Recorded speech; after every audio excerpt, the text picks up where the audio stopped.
capítulo 4 de 1 Pedro. Essa semana. Vamos ler o capítulo 4 todo. A gente vai navegando aqui devagar. Vamos fazer o seguinte: vocês estão muito calados, vocês vão dormir aí. Eu quero cada um ler um verso, não pode repetir. Capítulo 4. De 1 Pedro, capítulo 4, são 19 versículos. Dá para cada um ler um versículo. Acho que dá mais. Ora, tendo Cristo sofrido na carne, armai-vos também vós do mesmo pensamento, pois aquele que sofreu na carne deixou o pecado. Para que pelo tempo que vos resta na carne, não vivais mais segundo as concupiscências dos homens, mas segundo a vontade de Deus. Porque É bastante pelo tempo passado da vida fizéssemos a vontade dos gentios, não em soluções, sempre com concupiscências, borracheiras, bebedices e abomináveis idolatras. E acham estranho não correrdes com eles no mesmo desenfreamento e dissolução, blasfemando de vós. Contudo, eles terão que prestar contas àquele que está pronto para julgar os vivos. Pois para este fim foi o Evangelho pregado também a nós, para que mesmo julgado na carne segundo os homens, vivam no Espírito segundo Deus. Ora, já está próximo o fim de todas as coisas, portanto, sede sóbrios e vigiai a oração. Mas, sobretudo, tenha ardente caridade uns para com os outros, porque a caridade cobrirá muito o pecado. Sendo hospitaleiros uns para os outros, sem murmurações. Cada um exerça o dom que recebeu para servir os outros, aos outros, administrando fielmente a graça de Deus em suas múltiplas formas. Se alguém falar, fale segundo as palavras de Deus. Se alguém administrar, administre segundo o poder que Deus dá, para que em tudo Deus seja glorificado por Jesus Cristo, a quem pertence a glória e o poder para todo sempre. Amém. Amados, não estranheis o fogo ardente que surge no meio de vós, destinado a provar-vos, como se alguma coisa extraordinária vos estivesse acontecendo. Pelo contrário, alegrai-vos na medida em que vós sois co-participantes do sofrimento de Cristo, para que também na revelação da sua glória vos alegreis exultando.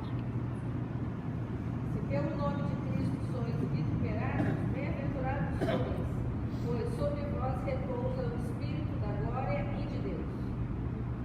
Que nenhum de vós Não padecer. padeça como homicida, ou ladrão, ou malfeitor, ou como o que se entremete em negócio alheio. Mas se padece como cristão, não se envergonhe, antes glorifique a Deus neste nome. Porque já é tempo que comece o julgamento pela casa de Deus. E se primeiro começa por nós, qual será o fim daqueles que são desobedientes ao Evangelho de Deus? Esse é o justo apenas se salva, onde aparecerá o ímpio e o pecador. Portanto, os que sofrem segundo a vontade de Deus, confiem suas almas ao fiel Criador, praticando o bem. Vocês notaram que esse capítulo é uma admoestação à igreja com relação ao sofrimento e o contexto da igreja em um mundo de perseguição. Nós estamos vivendo, irmãos, uma época onde as pessoas querem o prazer e o hedonismo prega que eu tenho que lutar para ser feliz, para ter as coisas, para satisfazer a minha carne. Essa é a pregação. Nós começamos a ver quando Pedro fala: ora, tendo Cristo sofrido, ele mostra o modelo que a igreja deve seguir. Jesus não veio aqui, passou por aqui para ser um bom vivante, para ter uma boa vida. Ele veio aqui e mostrou as dificuldades que passou para que nós também vamos passar e devemos passar como ele passou. A recomendação dele fala: olha, tenha de bom ânimo, eu venci. Então eu tenho que me preparar com isso. Ele fala: então arme com este pensamento, estruture a sua vida desta maneira. Se ele é o nosso modelo, sofreu, você também vai passar por dificuldade. O escritor aos Hebreus, no capítulo 5, versículo 7 ou 8, se não me engano, diz que Jesus, leiam aí para mim, aprendeu a obediência por aquilo que ele padeceu. Então, o sofrimento tem uma utilidade na vida do crente. 5:8, não é isso? Embora sendo filho, aprendeu a obediência por meio daquilo que sofreu. Filho de Deus te dá o exemplo de sofrimento. Então Pedro fala assim: prepare o lombo. Quando você enfileira na jornada do Evangelho, pode preparar, porque a surra vem. Não tem jeito. O nosso modelo Jesus apanhou e você vai apanhar também. Não está distraído. Hein? Mas ele fala: arme também com esse pensamento.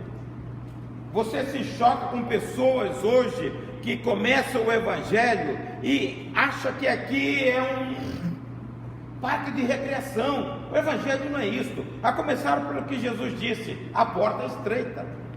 Você tem que deixar a bagagem para entrar no funil. Foi lá em Israel, né? Que nós descemos lá uma fenda da rocha. Você tinha passado de lado porque não dava para passar. Só a Carlinha que passou bem. Eu ia ficar lá.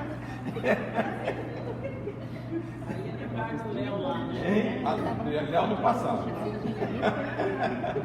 Era na rocha mesmo, porque o caminho é estreito.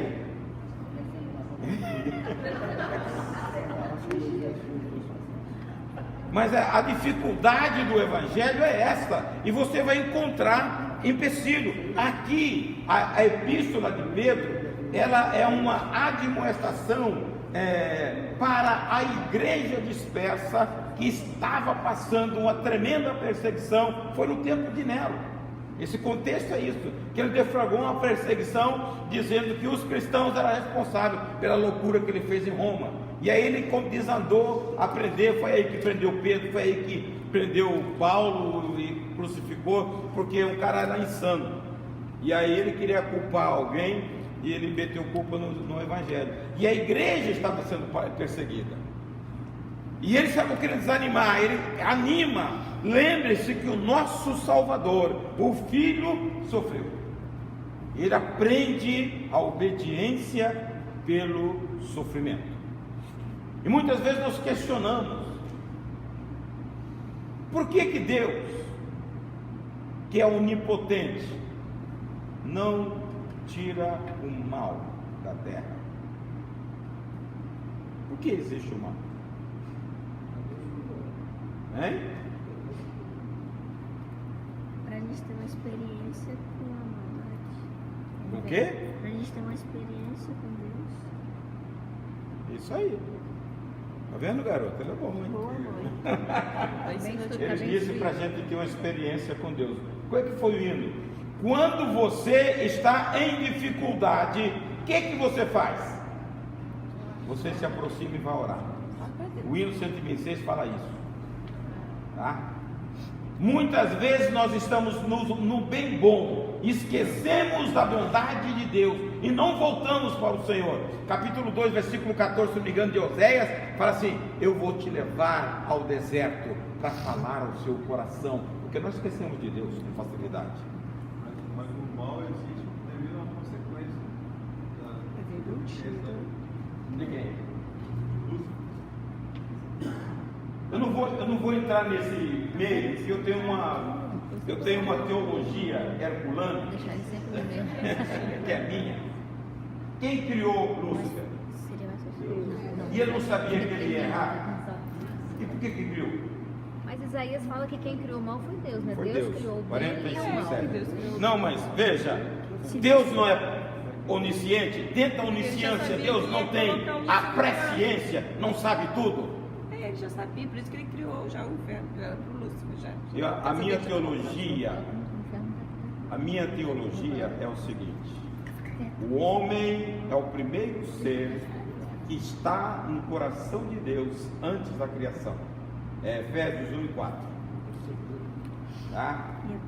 Se as coisas existem, a origem dessas coisas somos nós. Assim como nos escolheu nele antes da fundação do mundo, para sermos santos e irrepreensíveis perante ele. A Bíblia fala alguma vez que Deus, o universo estava no coração de Deus? Os anjos celestes estavam no coração de Deus? Mas fala que nós estávamos. É ou não é? Se você achar na Bíblia, você me diz. Então, as coisas acontecem por este ser primeiro que atingiu o coração de Deus. Como Deus é um Deus premiador daqueles que se esforçam e é justo, as coisas começam a acontecer. Já pensou se Adão está no paraíso e não tem coisa nenhuma para ele ser provado? Tudo de mão beijada? Adão, tudo isso aqui é seu? Hein? Ia ser ótimo, gente. Você sabe qual é o problema? Por que Deus concede ao homem livre-arbítrio? Concedeu? Para ele não obrigar eles como se fossem escravos. Hein? Para não obrigar eles como se fossem escravos a adorar ele. Tá vendo o garotinho aqui, Tá te ensinando, hein? Para você decidir adorá-lo voluntariamente, sem pressão.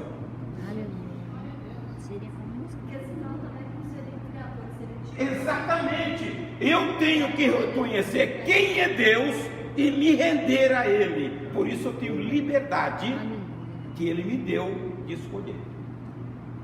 É essa a aposta de Deus em nós. Ele não te mete um anzol no queixo e vem para cá. O sofrimento é uma parte daquilo que Deus mostra para você se render a Ele, para você melhorar a sua condição como filho dele, o sofrimento. E aí muitas vezes nós questionamos, por que Deus criou, por que Deus não aboliu o mal? Porque Deus quer você próximo dele e o reconhecendo que ele é o rei. O sofrimento entrou no mundo e gerou o pecado. O pecado é a consequência de todo desastre. O pecado é a consequência das enfermidades, o pecado é a consequência das tragédias, o pecado é a consequência da desunião, é a consequência. Ele gera isto na humanidade. E a humanidade hoje, ela caminha a passos largos para saciar o pecado. Se quem é um pouquinho mais velho, você reporta uns 30, 40 anos atrás, a sociedade tinha menos coisa, mas era mais, ela se comunicava mais, tinha mais confiança uns nos outros, você não vivia correndo, preso. Hoje os bandidos andam soltos e você tem que ficar preso. Quem mora em casa tem que ser gradeado de cima e embaixo, é ou não é? Apartamento também. Porque tem aquele que aqui em Vitória tinha um que escalava aí.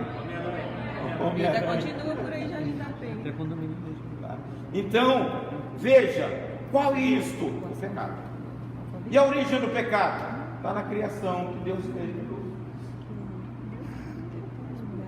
E então vem este sofrimento e nos atinge como filhos de Deus. Não adianta. Aí começa a ter sofrimento. Satanás quer. Nós muitas vezes provocamos, outras vezes Deus permite.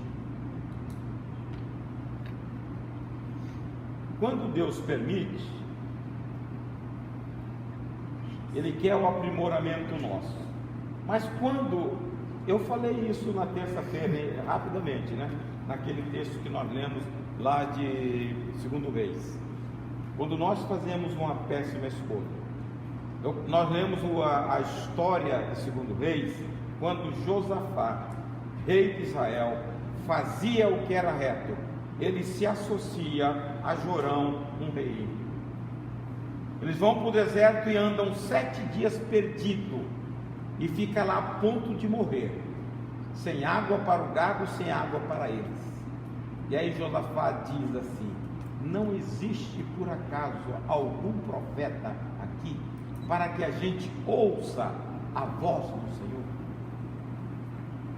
Mas a consequência da associação de Jorão foi ele. Quando Jorão falou: olha, os Moabe não querem mais pagar tributo para mim, estão vindo aí, você me ajuda? Eu te ajudo, o meu exército vai ser o seu. Foi e quebrou a cara, ainda que ele fosse temente a Deus e Deus de misericórdia. A hora que o Eliseu chega e fala: se fosse por você, eu não olharia na sua cara. Fala com o rei Jorão: coragem, eu estou te olhando porque eu tenho consideração com ele, Josafá, não com você. E aí Deus promete: eu vou dar água, sem chuva, mas vou dar água. E se for pouco, eu vou entregar Moabe na sua mão. Mas ele ficou perdido rodando pelo deserto, porque foi se associar com um pecador. E muitas vezes você faz isso aqui, se associa com pessoas ímpias, depois quebra a cara e fica lá. E aí? Você escolhe.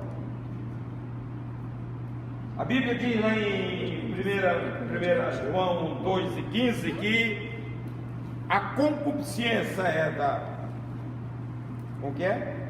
Dos olhos, né? Da carne, e a soberba, concupiscência da carne e a soberba da vida.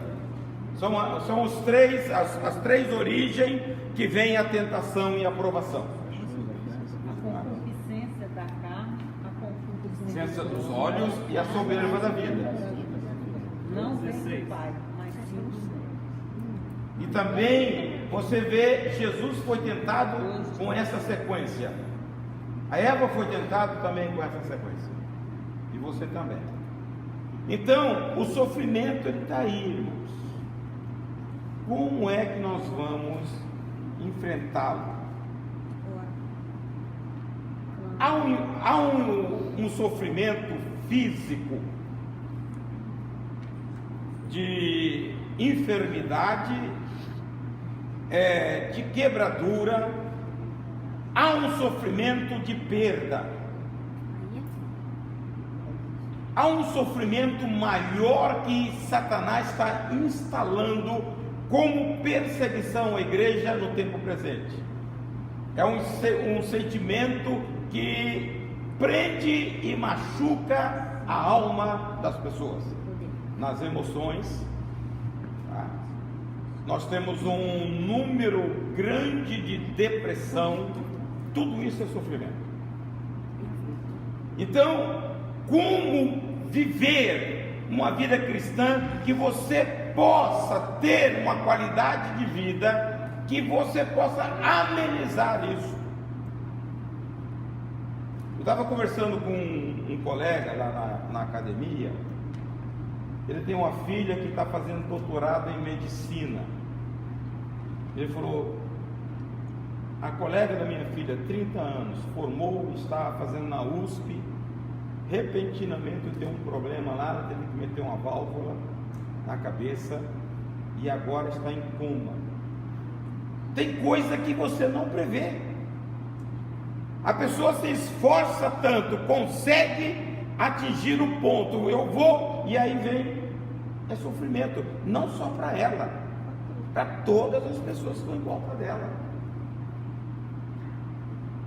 Isso pode acontecer conosco, irmãos. Como enfrentar isso?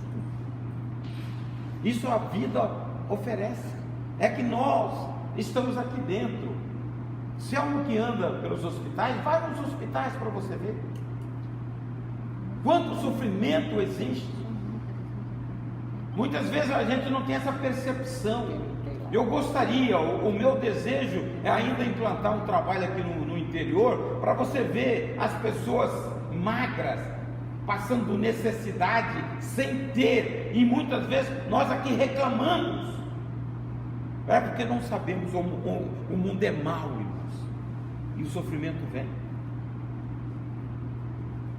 Aqui perto, você vai aqui a 200, 300 quilômetros, você vai encontrar. Isso é longe. E aí? Dá um estado. Medo, Estados ansiedade, Unidos. depressão, tudo isso causa sofrimento. Está em moda hoje. Isso tem até causado suicídio, tal de bullying. No meu tempo você pegava um cara escuro, você perturbava tanto que ele mudava de cor, mas o cara suportava. Hoje não, é bullying. Hoje mudou o negócio. Antigamente ele perturbava. Você fosse gordinho, baixinho. Eu sou é magro demais. Hein? Tá bem A gente gostava, né? Se o cara pegasse, então você lá na escola, até no exército, ele colocava apelido. Cabeça de periquito. Cabeça de cebola. Não pode bater. Então essas coisas acontecem, estão afetando as pessoas, estão causando sofrimento nas pessoas. E agora, como conviver? Na igreja, irmãos, é que vocês não sabem. Na igreja nós temos pessoas de todo tipo. Basta você olhar para uma pessoa que ela fica prostrada de lado. A estrutura nossa que Deus quer para os filhos dele é uma vida que vale a pena viver. Tá? Você carregar isso, se você não se libertar, você vai passar pela vida com sofrimento. Você tem que passar a vida cantando, louvando o Senhor, adorando a Deus, esquecer essas coisas. Você passa perto da pessoa e fala assim, o cara não diz nada, é que ele está pensando isso. Como você entrou no pensamento do cara para saber que ele está pensando em você? Você encontra demais aqui. Não, é que a pessoa me julgou. Eu falei, como? Ela falou com você? Não, mas eu vi na cara dela, como? Você está entendendo? Ela pode estar pistola com outra coisa. Essa pessoa pode Esquizofrenia. Essa pessoa pode estar pistola com outra coisa. Se preocupe a sua vida com Deus, que você vai viver uma vida que Deus quer, uma vida plena. A gente fica muito preso. Hoje está assim demais. Que o crente buscar Deus, encher da presença de Deus, que você não tem tempo de ver essas coisas. Agora se preocupe com o cara falou, eu vou embora daqui, que o cara não me olhou a cara. Nem todo dia você pode. Eu estava saindo daqui, passei por aqui, os caras para carregar a telha aqui, vem ou não vem? Tá? E aí vem uma pessoa, eu estou preocupado com o trânsito, estou preocupado com o caminhão lá na frente. Se eu passar perto do distrito dele, ele vai desviar. Porque a minha atenção é lá. Certa vez, foi no capítulo 9 de Lucas, Jesus caminhando para Jerusalém, e ele vai passar por Samaria. Qual versículo? 54 para frente. Aí ele manda João e Tiago procurar essa hospedagem. E chega lá, a turma não quis dar hospedagem para ele, porque eles estavam com uma visão de que iam para Jerusalém. João, como é o apóstolo do amor, falou: Senhor, me dê licença, que eu vou orar ao céu e vou mandar fogo descer para acabar com essa raça. Do amor,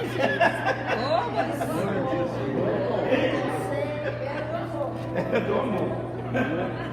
Jesus falou: que isso, rapaz, não foi para isso que eu vim, não. Vamos para outra aldeia. Eu vim aqui para salvar, eu não vim para destruir. Não, se não quer receber a gente vai para outra aldeia, mas não cria caso não, porque tem crente assim, não quer a mesma coisa, eu vou mandar descer fogo, acabar com o sujeito, hein? Queimar ele, Senhor. João Boanerges, né, filho do trovão, queria. E outra coisa, se ele ora, o fogo desce. E aí destruía. Quem ora com fé? E muitas vezes é assim, irmãos, quando você está com uma visão lá, periférica, você não tem, as pessoas muitas vezes se entristecem. Pastor passou por mim, não me viu. Eu vou embora porque... Mas não é, meu irmão. Muitas vezes você está com uma coisa importante para resolver. E aí a gente perde isso. Mas... Hein? Também, né? Quando tivesse picanha, até que eu podia ter, mas hoje eu já estou perdendo o time da picanha. Ó, a culpada. Você que é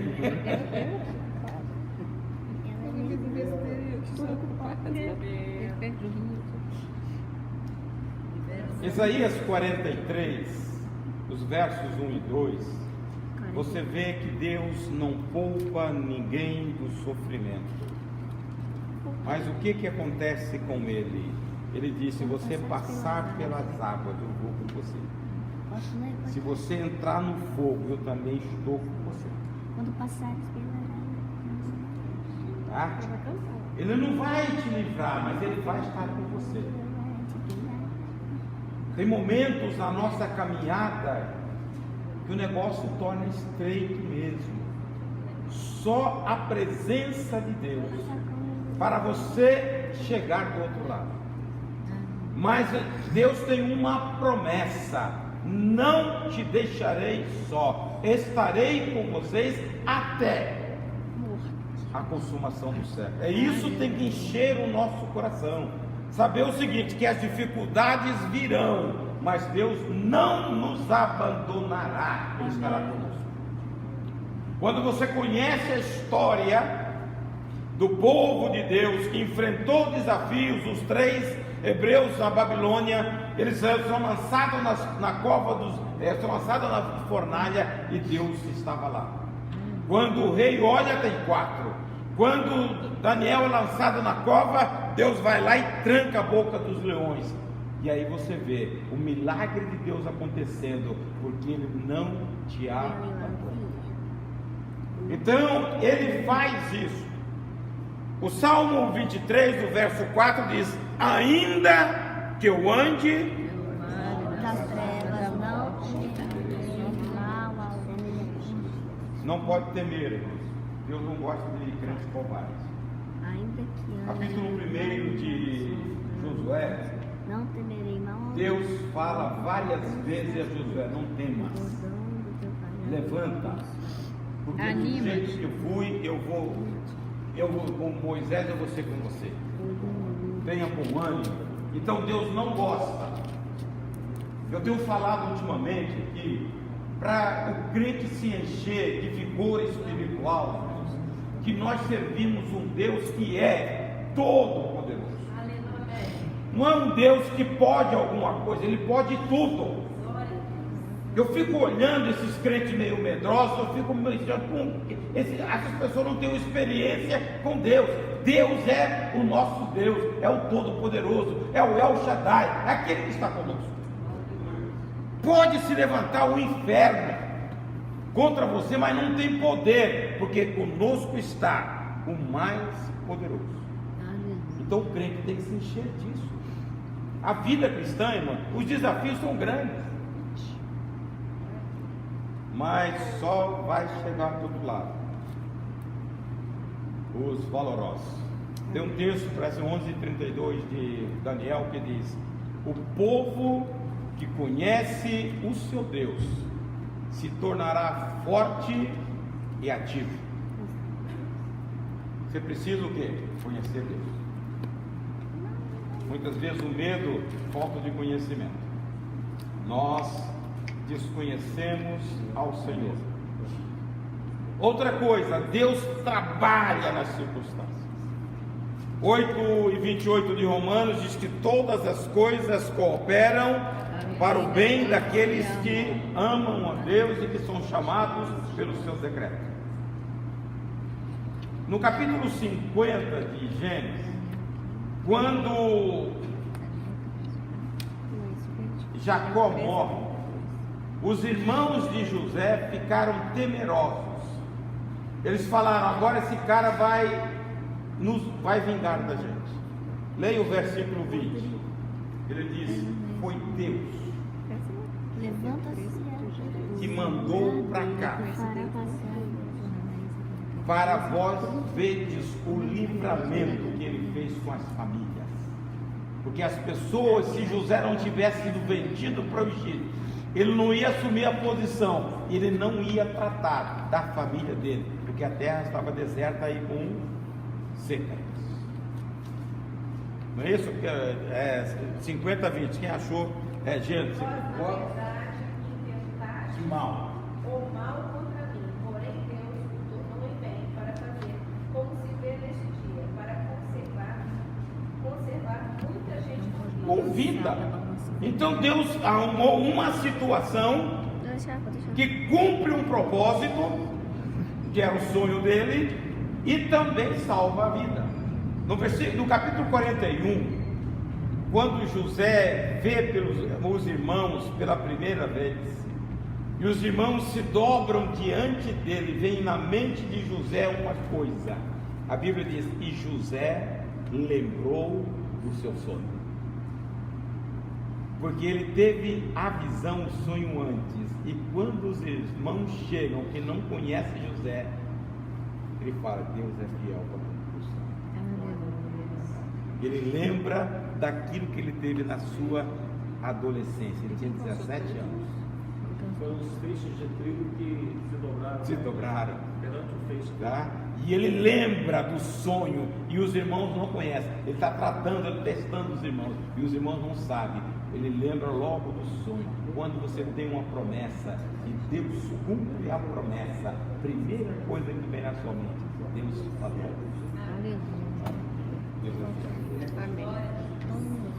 Deus não esquece da sua promessa ainda. Outra coisa que Deus ele faz nas circunstâncias, ele transforma a nossa vida. Paulo, quando estava na prisão, Filipenses capítulo 1, versículo 12. E outro leia Salmo 84, versículos 5 a 7. Ele diz: olha, por causa da minha prisão, muitas pessoas estão ficando encorajadas para pregar o Evangelho. Pode ler? Então eles viam Paulo preso, acorrentado, mas a boca dele não, e as pessoas, não é isso que diz? Quero ainda em mãos certificá-los de que as coisas que me acontecem têm antes contribuído para o progresso do Evangelho. Tá? Na prisão, as pessoas vêm e se encorajam, e a expansão do reino. No Salmo 84 ele diz: ainda que você passe pelo vale de Baca, eles se tornarão em mananciais. O que nós falamos aqui na terça-feira, no texto do 2 Reis 3, Deus falou com Josafá: eu não vou mandar vento, eu não vou mandar chuva, mas vou mandar água, pode cavar. E a Bíblia diz que a água brotou. Você viu, né? Você leu. A água brotou. Não existiu fenômeno. Para Deus não precisa armar uma chuva, Ele faz brotar. E a Bíblia diz que a água brotou. E todo mundo saciou a sede e transbordou. E Ele serve da água para confundir o inimigo.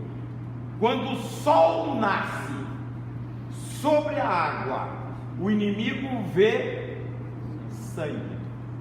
Fala: rapaz, os caras se mataram, vamos lá fazer o despojo. Ele sai todo animado. Não tinha ninguém morto, era só água com sol. E eles pegam e derrubam a morte. Deus transforma o seu deserto, o vale de Baca, um vale árido, em manancial. Porque você serve a Deus. quando você passa pela provação, você tem um Deus que entra com recurso no seu sofrimento. Glória. E aí a gente pode se alegrar em Deus. Paulo dizia no capítulo 5 de Romanos, versículos 3 a 5, ele diz que a alegria que ele tinha no sofrimento, porque a tribulação, não, ele fala sofrimento porque a tribulação produz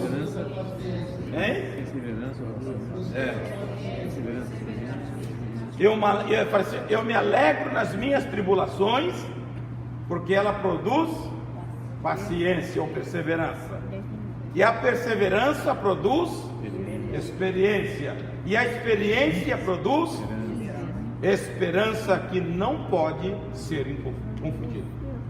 A esperança nasce no nosso coração, ela não pode murchar, porque é Deus que dá. Então Deus transforma. Qual é o propósito do sofrimento na vida do crente? Ele diz aqui, para que no tempo que vos resta na carne, não vivais com as paixões dos homens, mas segundo a vontade de Deus, vencer o pecado. Nós temos uma tendência, irmãos, humana de pecar. Carne gosta de pecar. Se você não crucificar a carne, ela vai saborear com pecado. Paulo diz 7,18 de Romanos que nela não tem coisa nenhuma que preste. Mas é nessa hora que você se achega a Deus, se fortalece em Deus, e você tem força para mortificar através de Deus a sua natureza. Capítulo 8, verso 13 diz que se você tiver mortificar a sua natureza pelo Espírito de Deus, você vai viver. Mas se você anda segundo os ditames da sua carne, você vai morrer.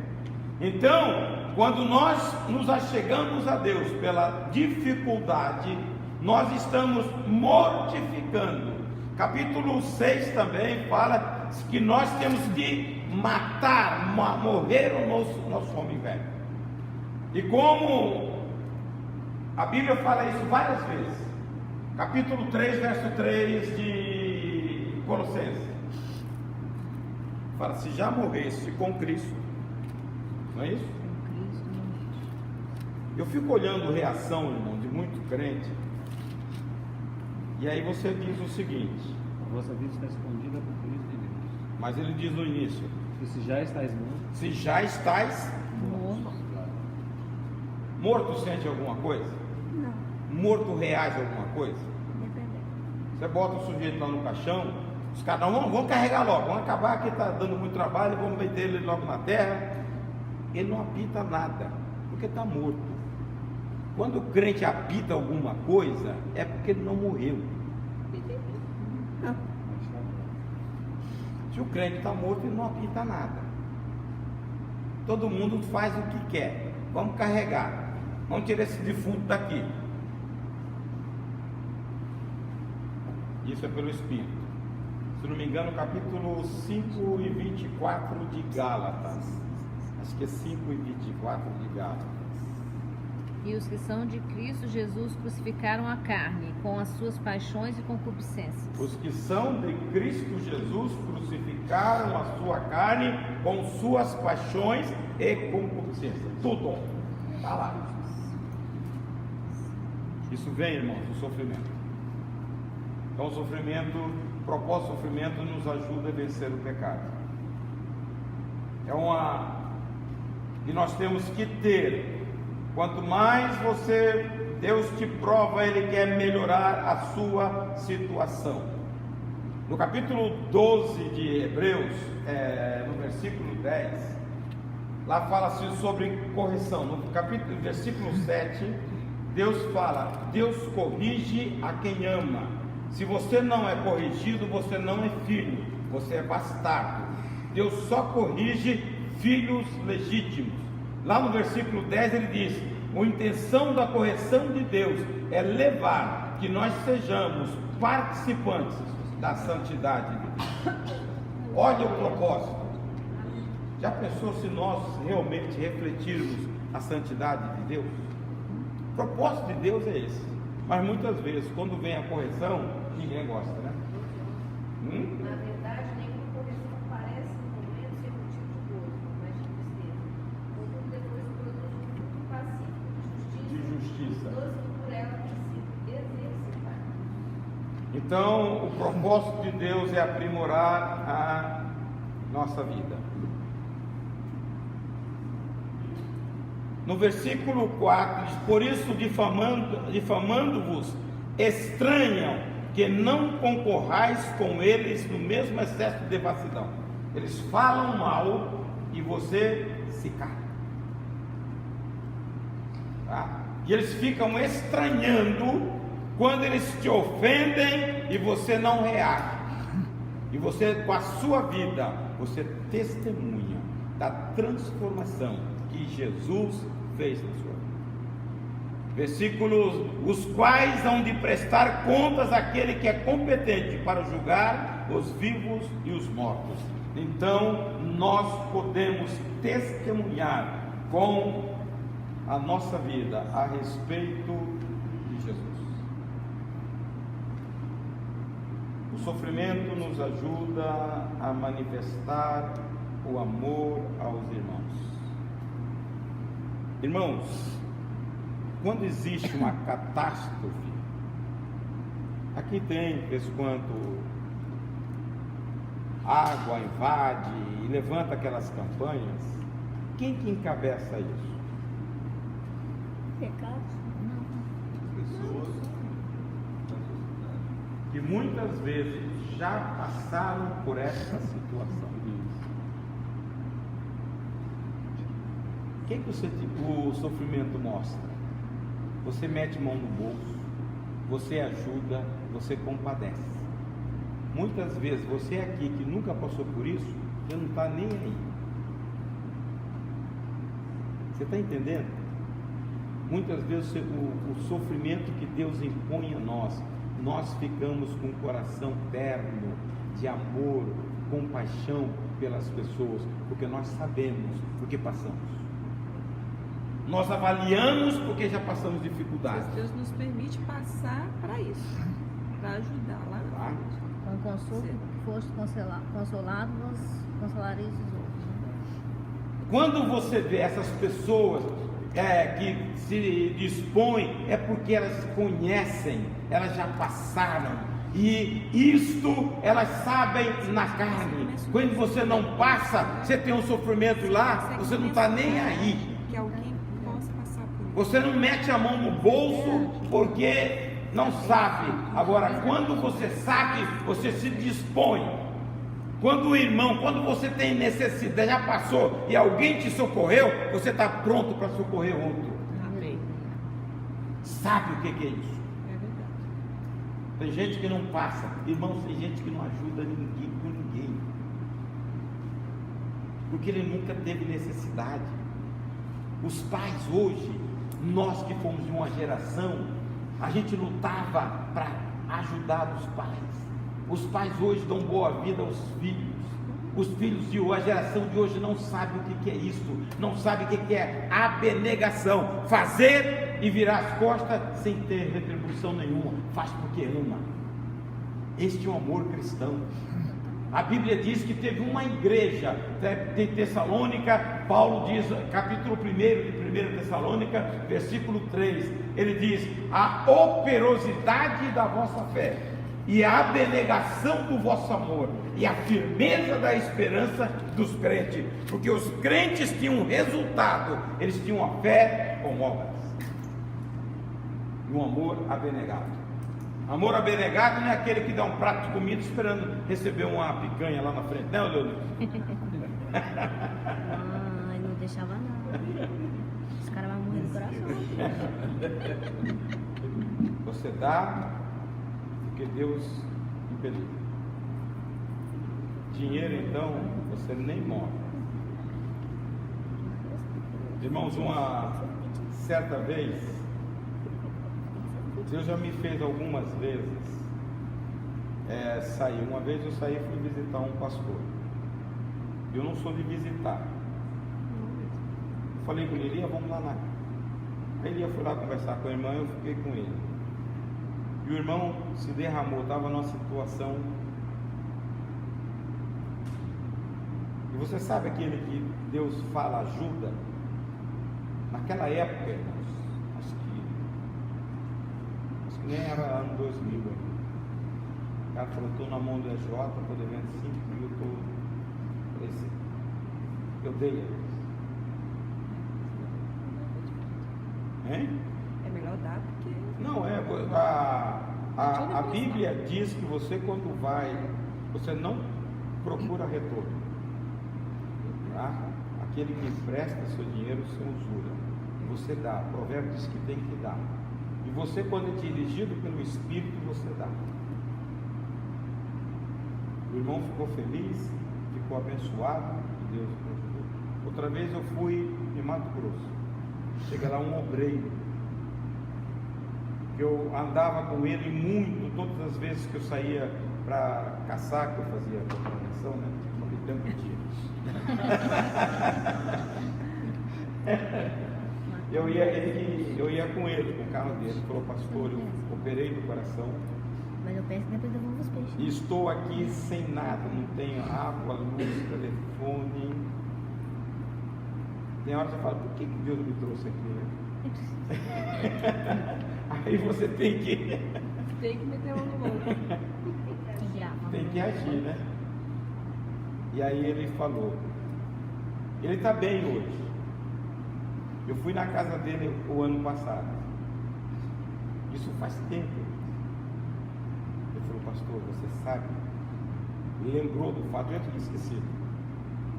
Aquela foi uma situação, você veio aqui porque eu tinha orado e Deus te mandou aqui. Agora, se você não tiver amor fraternal, aquilo que está no capítulo 12 de Romanos, se não me engano, versículo 13, amar cordialmente uns aos outros, com amor fraternal. Segundo, acho que é Romanos 12, 13 ou 12, 9, acho que é 12, 13. Você não faz isto. E muitas vezes você faz, irmãos. O 13 é compartilhar as necessidades dos santos, praticar a hospitalidade. E o 9? O amor seja sem hipocrisia, detestai o mal, apegando-vos ao bem. Amai-vos cordialmente uns aos outros, com amor fraternal, preferindo-vos em honra uns aos outros. Esse é mandamento.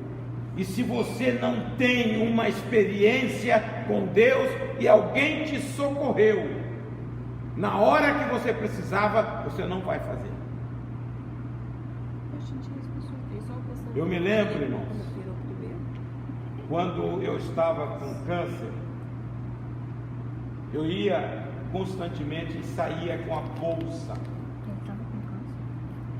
tá? Com aquela sonda. E aí ele fala assim, vai ter retiro. E eu saía com aquilo pendurado. E lá as pessoas me ajudavam. Arrumava cana, arrumava. Você está entendendo? Porque eu estava em dificuldade, as pessoas se prontavam. E eu fui quantas vezes na caixa econômica? Você lembra, com aquela bolsa, com sonda. Mas as pessoas me traziam, me favoreciam. Aí você faz o quê? Retribui. Não, a mesma pessoa retribui a outra. Se você sabe o que você recebeu da parte de Deus, você retribui a outro que necessita também. Então muitas vezes o sofrimento vem com esse propósito, você abrir o coração. Outra coisa, aqui deu na hora. Quais são as atitudes que o crente tem que ter em relação ao sofrimento? Eu não ouvi. Deixa eu falar. Leia o versículo 12. É do capítulo. 40 segundos. Amados, não estranheis o fogo ardente que surge no meio de vós, destinado a provar-vos, como se alguma coisa extraordinária vos estivesse acontecendo. Sofrimento não é incompatível com a vida cristã. Vida cristã, quanto mais se aproxima de Deus, mais você vai ter sofrimento. Capítulo 3, versículo 12 de 2 Timóteo. Paulo diz: todos quantos querem viver piedosamente em Cristo Jesus padecerão perseguições. Então é o pacote. Capítulo 14 de Atos, versículo 22, Paulo retorna da primeira viagem missionária e a Bíblia diz que ele vem fortalecendo os crentes. E ele dizendo o seguinte: é necessário para entrar no reino de Deus, não ver, entrar. Porque há dois momentos. Jesus disse para Nicodemos, 3 e 3, se você não nascer de novo, você não pode ver. Mas como vou nascer? Lá no versículo 5 diz: se você não nascer da água e do Espírito, você não pode entrar. Paulo diz que para entrar no reino de Deus, 14:22 de Atos, você precisa padecer. Leiam aí. Quem achou 14:22 de Atos?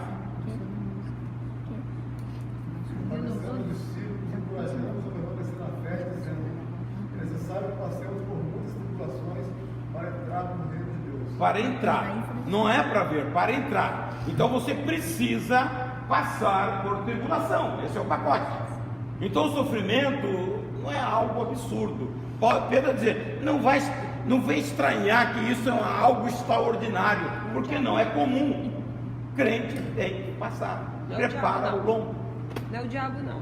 Não, é o pacote de Deus. Se Deus quer que você tenha sofrimento, tem um lombo grosso, você sabe quando criança levada, que apanha muito, o couro, a pele vai crescendo que ele não sente mais. Hein? Esse aí você sabe bem, né? Eu sei bem. Eu tinha um colega que falava que, rapaz, seu pai vai te pegar. Mas só dói um pouquinho. Você já estava com couro grosso. Ele é melhor. O prazer da arte foi melhor. E ele aprontava e sabia que ele ia apanhar um cearense, batia com força, mas ele um pouquinho só, passa rápido, couro grosso. Então o crente tem que ser calejado para você ver esse propósito. Deus quer nos instruir. Nós precisamos entender que o sofrimento é para nos provar e não para destruir. Capítulo 10, verso 13 de 1 Coríntios, vamos parar por aqui, que Paulo diz que a provação não vem acima da nossa força, mas com ela Deus providencia o escape para nós. Amém. Então fortaleça, irmãos. Chega perto do Senhor. Todos nós não estamos. Na hora que a coisa parece que está em mar de brigadeiro, vem um turbilhão. Então esteja preparado para passar a provação cantando louvor. Quando Jó entrou naquele turbilhão, veja, um homem que se consagrava, um homem que santificava em favor dos filhos, ele recebe notícias trágicas toda de uma vez só. A Bíblia diz que ele recebe a notícia: nu saí do ventre e nu voltarei, louvado seja o nome do Senhor. A Bíblia diz que ele se prostra e adora. Então não murmure, adore o Senhor, que você vence com mais facilidade. Amém?